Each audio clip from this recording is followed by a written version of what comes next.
Welcome back to the Kingdom Hearts 2 playthrough. Oh, this place looks dead, almost as if it's a graveyard. Well, no, you just stated something literal there, Helldragon. You're not really putting a new spin on anything. Oh, like you can do better. Don't answer that because you probably will destroy my pun. Well, to repeat a previous pun, this place looks pretty dead. Ah, how do you beat my puns? I am the Pungeon Master. I hold the key to the Pun Dungeon, or the Pungeon if you will. Stop it. I should hurt you with my mind. Well, please explain these horrors instead, Helldragon. Well, they're gigantic dicks, and they like to run around and hit you, but I think you can get on their back and then pile drive them. Just like that, oh yeah. Oh, that's so awesome. I think pile drivers are some of my most favorite moves. Like, when I was playing Resident Evil 5, and I was playing Shiva, there was this cool move where I got onto Jill's shoulders and then I did like a scissor toss. I'm like, yes, I feel awesome. These things seem surprisingly cheap to me. I don't know about you.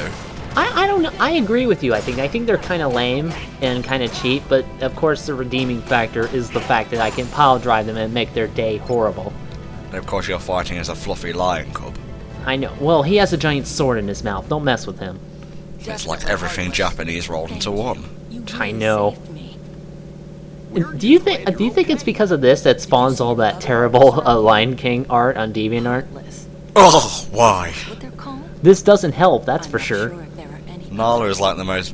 Well, that's not very good grammar. She has the best animation out of all the lions, bar Simba. Donald looks terrible, I think. He looks like a realistic bird from the neck down, but above that... It was really just a different bird that had Donald in at the last second.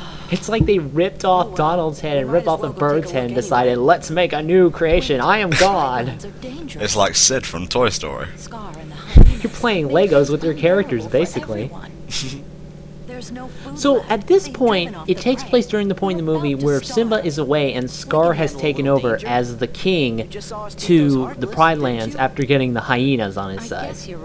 Pretty much. The entire Pride Lands is just a wasteland. There's barely any food growing anywhere. I don't know how he killed the grass so quickly, though. Pissed on it. All those lions just pissed on grass. Scar had a vendetta against green things. No Scar, just him alone with his mighty lion penis. No! Picture Why? it, get it into your mind. Why? Why do you do this to me, Tom? First the puns, and then lion genitalia. I know why you're mad. It's because I introduced you to a comic called Foreskin Man, isn't it?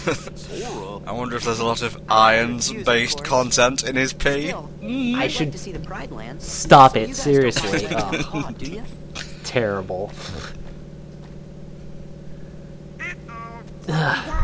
So he has this idea that he can become king, even though he has I don't know, a mission. I just can't wait for him to be king. Do you see what I did there? Why do you do this to me? Why? I know how FTA feels now. I don't give a fuck about FTA. I noticed. Well, I don't either, but that's just me. There's a lot of new crazy Heartless here, Tom. Purple chicken with boxing gloves. It makes the newest generation of Pokemon seem tame in comparison. Yeah, that's true. That is kind of something that Nintendo would come up with when you think about it. It's like, oh, here's a panda, but this one has drills sticking out of its face. Out of its face? Jesus. Well, it's a Decepticon, so it's a completely new evil Decepticon. Always back to Transformers with you, Jesus. I know, I just saw TJ Omega's idea for putting saw blades on the back of a panda, and I took it one step further. Of course. Did you ever play the Genesis/Mega Drive game of this as a kid? I have not played it, but I have seen it played, and thus I am an authority on the game.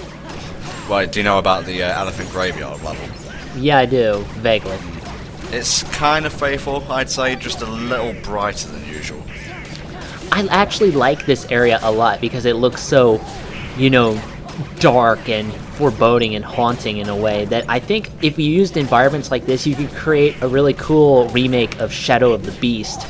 Shadow of the Beast? Don't you mean Colossus? No, I mean Shadow of the Beast. It was like this game where you walked the wastelands, and it was for the Amiga, I think, but some got ported over to the Genesis.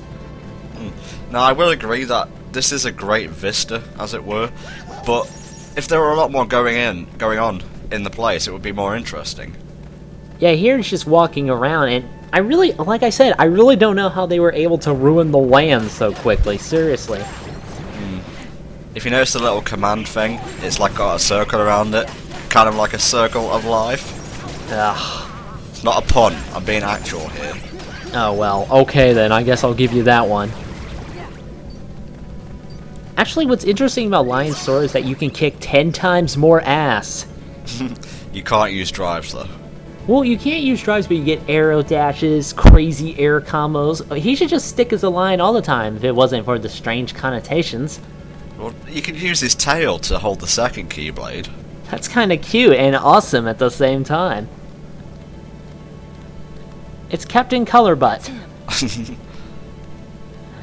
Yes, he does look like a lion, you are right. I don't think we hear him speak yet, but who's Rafiki voiced by? I don't know, you told me and then I promptly forgot. Fine, Robert Guillemey, I can't pronounce it properly. He also voices Eli Vance in Half-Life 2. So hey, pretty cool. Indeed, that's all I have to say on that matter. See, look, back there Nala was so expressive. Why couldn't they do that with Scar? Because I just don't care.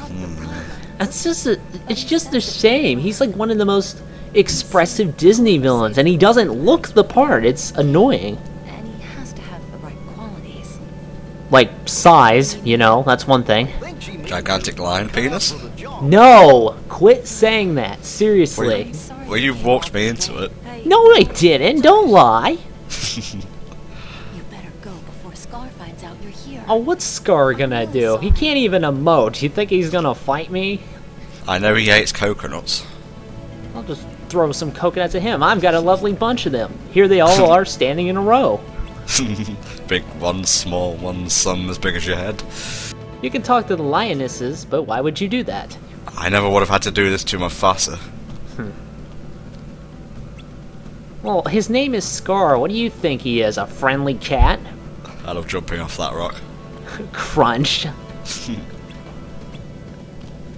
Yeah, landmarks. I know what I'm doing. All these lionesses trying to get up in my face, and here's danger. Oh, come on, hyenas. Let's rumble. I got a sword in my mouth. I can take you. Hey, a snack. Snack? Nah. Shut up, Cheech Martin. Go to White Castle. Or was that the other guy? Are you sure it's not Cheech Marlin? Marlin, Martin, same guy. Look at that. Here comes Scar, the king. Hey, guys. Oh, Jesus. Dirt lion. And Captain Ass Zipper is here, too. Joy. That zipper will get caught in all that fur. It's just a shit sandwich today, isn't it? So expressive with your comments, Helldragon. I like Pete trying to go down and he's so bad at it. Which is ironic because he actually is a cat. Yeah, I know, it's hard to tell, but he is, strangely. The cute little kitty's worried about me. If I were you, I'd be more Man, fuck worried you, about my ass zipper. friends. I love Jim Cummings, he's just so emotive and good at what he does. By the way, he voices Scar here, and what I wanted to talk about earlier was that during the last line of the song Be Prepared in the movie, Jim Cummings covered for Jeremy Irons. That's probably why they brought him back to do Scar's voice. The problem is that it does not nearly have the same punch. I think the line where it actually changes is prepare for the coup of the century. Prepare for the coup of the century. Be prepared. It's the whole last part of the song. Trust me, I know this. I'm a nerd. I have a wiki. And then after the song ends, it goes back to Jeremy Irons because he was having like temporary throat issues or something. Well, singing as a line, I guess that'll do that for you. But again, here, Jim Cummings is good, but, you know, he's just not the Scar, you know? Well, Jim Cummings is fantastic, don't get us wrong. But, you know, again, just doesn't carry the same impact as that role. He's also another character who you'll be seeing in this update. Is that right? Winnie the Pooh and Tigger. Oh yeah, I forgot. Well, let's get Pride Lands done and we can go back to the book that I don't want to go to. Now, we've been in Lion King World, but I don't think we've actually seen the Lion King yet. Hey, yeah, you're right. We should probably go pick that kitty up, as it were. Take him out to potty. Or something along those lines, yes. Please join us in part 93 where we go find Simba. See you all next time.